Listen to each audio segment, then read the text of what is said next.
started reading this story in LA Magazine about Yasiel Puig, and man, was it in depth. And then I was trying to figure out if the author, Jesse Katz, spoke to Yasiel Puig, and then I saw a report where he spent about 8 or 9 minutes with him, and that was it. And Puig, I think, has since said he's not going to talk about this. And I'm reading it saying, if half of this is true, it's fascinating, and it's waiting to be made into a movie. It feels like a movie. Jesse Katz is the author, the contributing writer for LA Magazine, and spent a lot of time on this. In fact, how much time did you spend researching this, Jesse? Hey, Dan, it's great to be with you. I spent over 5 months working on this piece.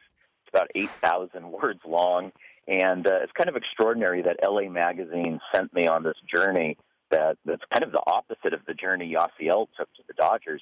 I went from California to Arizona during spring training, then to Florida, where a lot of the Cuban defectors and agents and smugglers kind of intersect, and then finally to Cuba, where I spent a week poking around trying to see what this place is like that Yasiel comes from. What stood out to you, considering everything that you found out about Yasiel Puig and his journey from Cuba to the Dodgers? Well, I mean, there is a level of desperation in Cuba that you have to keep in mind. I mean, Yasiel was earning $17 a month playing for a team run by the Cuban government. There is a level of isolation and deprivation there that I think it's hard for us to imagine. And then they are put in this kind of impossible situation. Think about baseball being so international right now. Japanese players, Dominican players, the Dodgers opened the season against the Diamondbacks in Australia, right? Mm-hmm. I mean, because of this international view of things, and yet Cuban players can't come play in the U.S. It's their only route is to put their lives in the hands of a smuggler.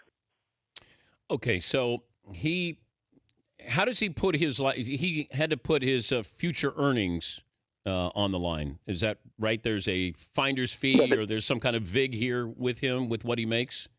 Yeah, there's this transaction that takes place. There's some financiers in Miami, and they're led by this kind of small-time crook who's an air conditioning repairman on probation at the time. And he comes up with this idea that he's going to put up $250,000 to hire some smugglers to get Yasiel out of Cuba. And in return, Yasiel is going to owe him 20% of his future earnings, supposedly to perpetuity. And if you're here in this country, that sounds bizarre and usurious, and yet, if you're in Yasiel's shoes, you're thinking, what choice do I have? And I think you or I, if we had even a fraction of his talent, we'd probably be on the same boat. But is this no pun intended, the written contract? Is it in writing that he has with these guys? I mean, I can't possibly imagine that. I mean, the terms that are spelled out in some court documents, it's listed in a sworn affidavit by one of the people who was on that boat with him.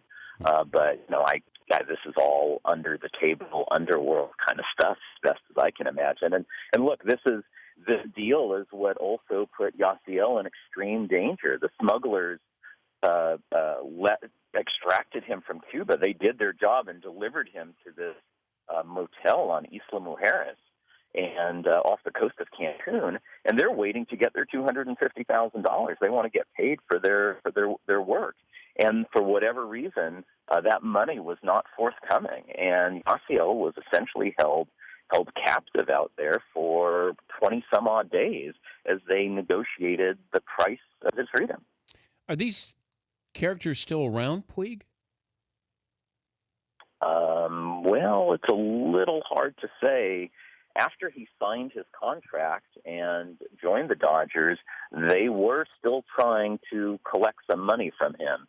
So the smugglers felt that ultimately Puig's people, these financiers in Miami, rescued him from this motel on Isla Mujeres. According to the court documents, they staged a kidnapping, which was really kind of a reverse kidnapping. They got him out of there. And the smugglers, they got stiffed. They came looking for money, and they started tracking him down, or at least tracking down the people who were on the boat with him, who were held with him. And threatening them, putting guns against people's ribs and saying, tell Yasiel he owes us money or we're going to come kill him.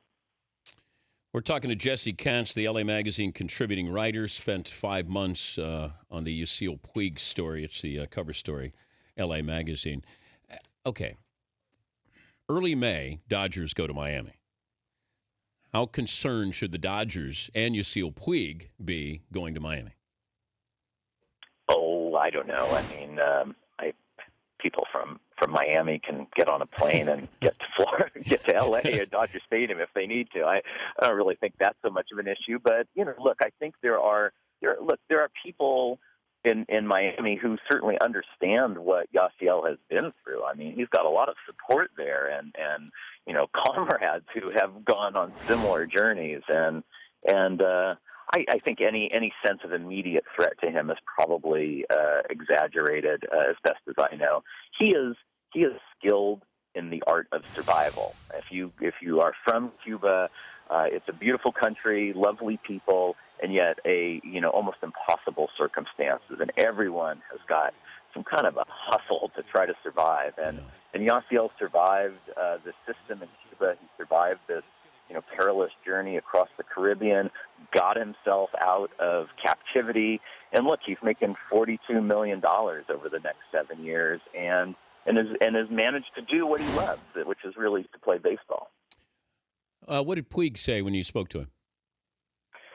During that exhaustive 9-minute interview? I was told, by the way, that 9 minutes I was ahead of most people, so I should feel lucky. He is never, I don't think, ever going to address this part of his life. He has shut that door and really just wants to be a Dodger from here on out. But when we did speak, he said one thing that I found really just compelling and kind of haunting.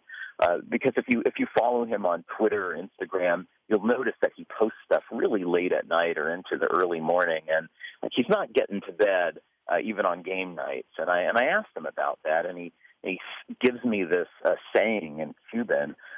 It's a Cuban saying in Spanish, and it's essentially this: that sleep is when it's your turn to die, and that he doesn't. It's hard for him to go to sleep, and when he does, he sleeps with one eye open. I thought, wow, I mean, that's a pretty dramatic idea. Does this explain a lot about his behavior, whether on the field or certainly off the field? A lot of people, even up to this point, have tried to excuse his behavior by saying, oh, he's from Cuba, it's another world, another culture, or, oh, he's 22, 23, he's young, he's immature. Those things are true. And yet there's other 23-year-old ball players who are very mature, and there's other ball players from Cuba who are very balanced and assimilated. So those don't really explain everything, although they're part of the equation. I think this is part of that mix. I think Yasiel, was forced to take some enormous risks, make some compromises, and do business with really unsavory characters, and he just doesn't. He doesn't want to go there. He doesn't want anyone to really know about that part of his life. And one of the interesting things, if you watch him and see his public appearances, he's so comfortable around kids. He just really comes to life when he's with children, and there's this kind of innocent joy that comes out in him. And I just feel like, that's like a safe spot for him when he's around kids. They're not going to question him about his background. It becomes just baseball then. Have you been contacted by somebody wanting to make a movie out of this? There's always, when you have a story like this, always rumblings about that kind of thing. It does have some cinematic qualities. But absolutely. You know how Hollywood works, and there's a lot of talk, and it takes a lot of things to come together before a movie ever gets made. Yeah, but it's got it all. All we have to do is have women in there, and then you're good to go. Well, Puig did have his sweetheart from Cuba on the boat with him, who is all over Facebook. If you there you go, make some connections, and she's posting some very curvy pictures of herself on the internet. Look, they're already casting this somewhere, Jesse. You know that. Who is somebody playing me? Let me see. Well, I don't know. I'd have to see what you look like here. But, I mean. Just as long as it's not Jason Alexander. Okay. Yeah, I think we get, Wilder Valderrama. And see, he needs some work, doesn't he? Jessica awesome. Alba's in here. I mean, we're gonna we could cast it, the drug cartel. I mean, this has got it all. They'll make this into a movie one day, Jesse. Definitely. Well, one of the interesting things is, look, you could read this story, and if you just want to parse it for all like the negative stuff, if you just want to look for moments where Yasiel Puig may have acted in some dishonorable ways or some self-interested ways and not really cared about what happened to somebody else as long as he was making it, you can come up with a list of things that are kind of troubling.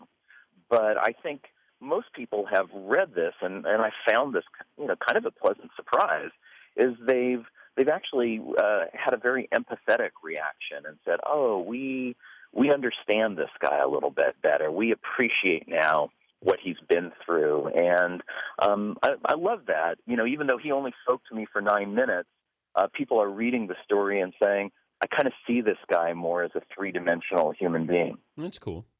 Well, congrats on it. You did a great job with it, Jesse. Thanks for joining us. Thanks. It's a pleasure, Dan. All right.